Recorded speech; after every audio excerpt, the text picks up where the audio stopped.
Senator KROGER. Thank you, Mr Acting Deputy President. I rise today to raise a matter of deep concern to me, and it is a matter of critical interest to the Coalition, and I would think to all Australians who follow the management of the Foreign Affairs portfolio, and in particular overseas development assistance and AusAID. The Foreign Minister, Minister Carr, either knowingly misleads this parliament or is totally incompetent.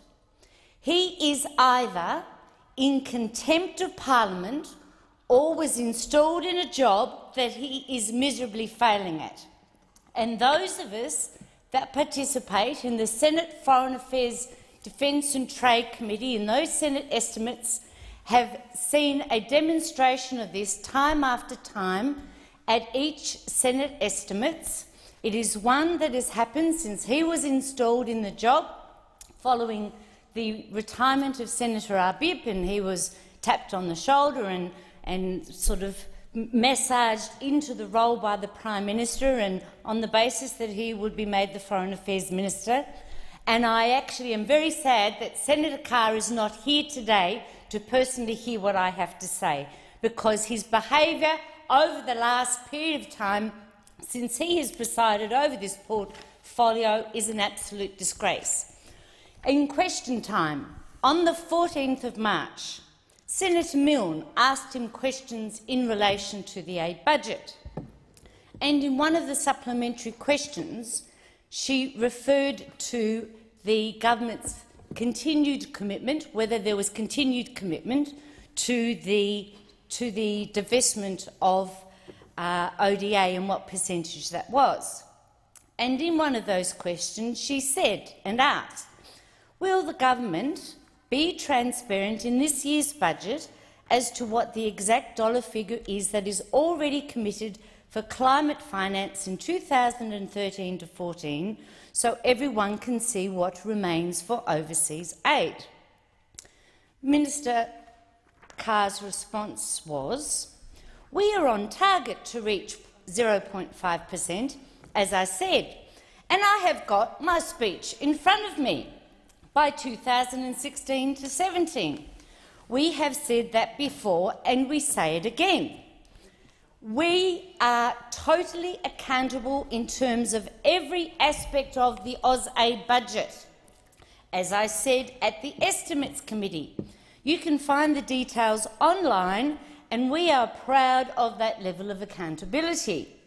Note, he continued, in estimates recently, the opposition and the Green Party were able to exhaust their folder of questions about AusAID expenditure, with every question being met in comprehensive detail. For those of us that were in attendance at that Senate estimates, we were gobsmacked with the absolute hypocrisy and misrepresentation of what actually happened in that Senate estimates. Because I have to tell you, Mr Acting Deputy President, not only did he not exhaust all the questions that were answered, not only was he not able to answer the questions that were directed at him, not only did he answer questions with absolute rudeness and total abrogation in trying to responsibly answer the questions that were directed to him, but in many instances he just referred the senator asking the questions to the website. So his standard response was, go look at the website, the details on the website. And when, in actual fact, in many instances there was no information on the website, and when he was questioned what information was on the website, he flicked it off with a very theatric, dismissive, well, you go and do your own homework and have a look at the website.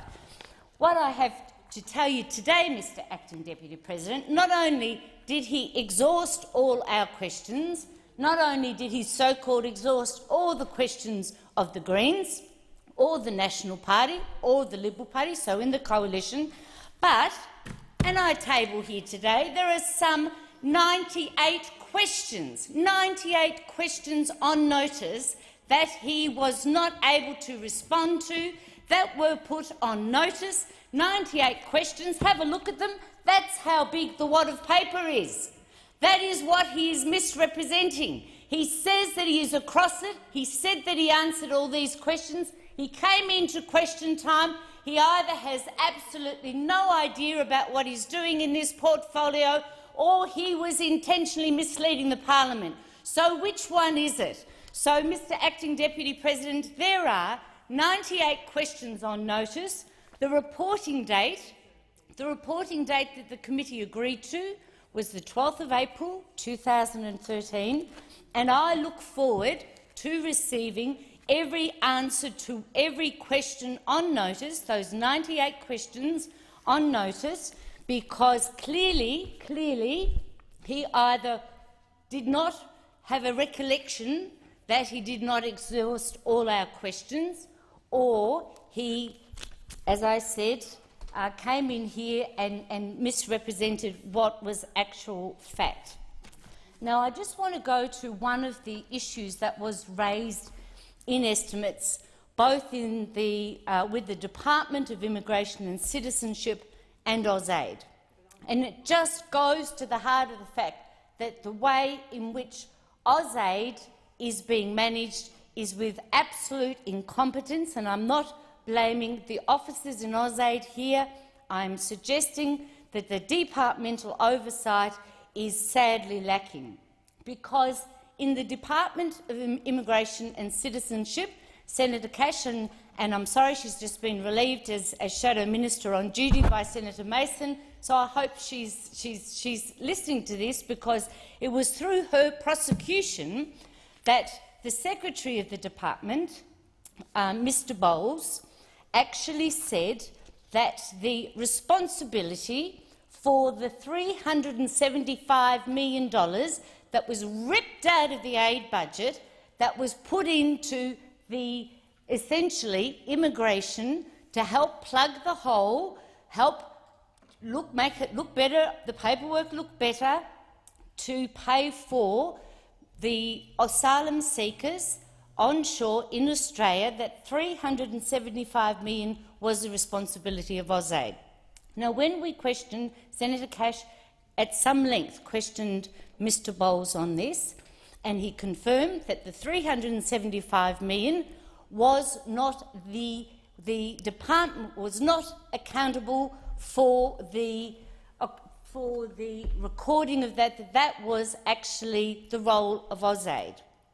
When I pursued that in Foreign Affairs and Defence Senate estimates, I was surprised, because Mr Baxter, who heads up AusAID, he advised me that the $375 million had nothing to do with them, because if you go to the budget papers, you will see that the $375 million has come out of the number, out of the bottom line of AusAID, and has been directed into DIAC, so that they are not accountable for the recording of that $375 million and how it has been divested.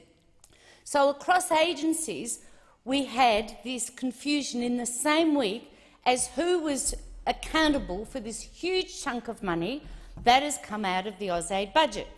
Now, for those who might understand how overseas development assistance works, the reason why ODA can apply to refugees coming here is that ODA, the definition of ODA, allows for asylum seekers coming to Australia to be funded and defined as overseas development assistance for a period of 12 months. So for a period of 12 months, this $375 million can go towards supporting them during their process when their refugee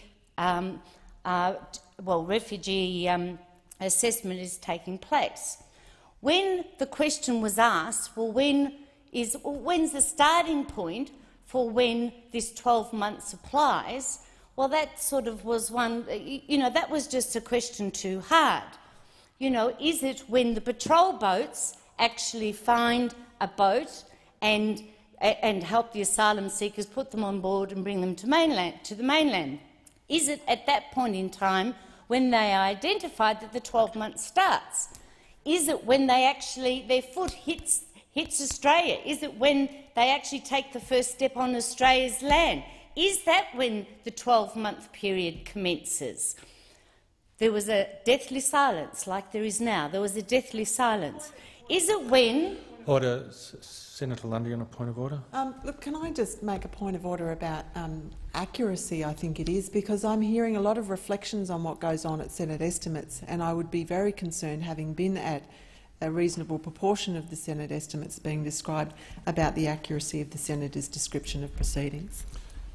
Well, there's no actual point of order there, Senator Lundy. Senator KROGER is making some debating points and expressing her view. Senator KROGER. Thanks, Mr Acting Deputy President. So the question is, when does this 12 months start? When does it start? Does it start when the asylum seekers are picked up by our patrol boats? Does it start when they actually take the first step in Australia? Does it start when they actually submit their refugee application for consideration? Does it start when that application has been considered and accepted or denied? When does this period start? The concern here, Mr Acting Deputy President, is that this money that has been taken out of the AusAID budget and has been, if you like, thrown into another bucket for DIAC, for their divestment. How does that money get recorded? And there has been no answer given as to how that is accounted for. And the other issue here that any layperson would consider when thinking about this matter is that if you are talking about ODA and the definition of it being able to be accessible for refugee status for a 12-month period, does that mean that that bundle of money actually is apportioned to a certain group of refugees that is no longer then eligible once that 12 months, whenever it starts, has lapsed? There is a real question here in relation to competency. There is a real question in relation to transparency, and it is a question that we could not get any responsible answer to during Senate estimates. One of the other matters that continues to be of deep concern, there was an independent review into the effectiveness of aid undertaken a couple of years ago, and it was a very impressive document, I have to say, and I have gone on the record many times commending Mr Baxter for that document. But what we're looking for is the implementation of the 37 recommendations that were in that document, because they would really strengthen the way in which we can guarantee, as a parliament, we can guarantee that aid is deployed and divested in the most effective way possible. And what was concern to us when we asked of Mr Baxter how one of those recommendations was going and the implementation of it, which is recommendation 30 of the Independent Review of Aid Effectiveness, which is essentially the implementation of a whole-of-government approach with universal standards across the board, across all departments, for the planning, for the monitoring and for the reporting of the divestment of AusAID. When we asked about that, what we were told is that of the 20 Australian government agencies that are responsible for administering ODA, that not one of them have complied with recommendation 30. Not one. So whilst that review has been printed and delivered to us, and it's been circulated, and I say again, it's a very commendable document. Not one of those agencies has complied with one of those recommendations.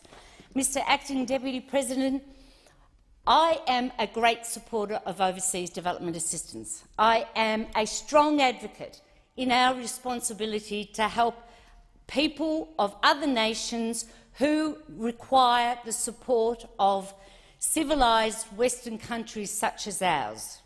But what I do not support is not having a transparent process to ensure that the taxpayer money is effectively deployed and not wasted.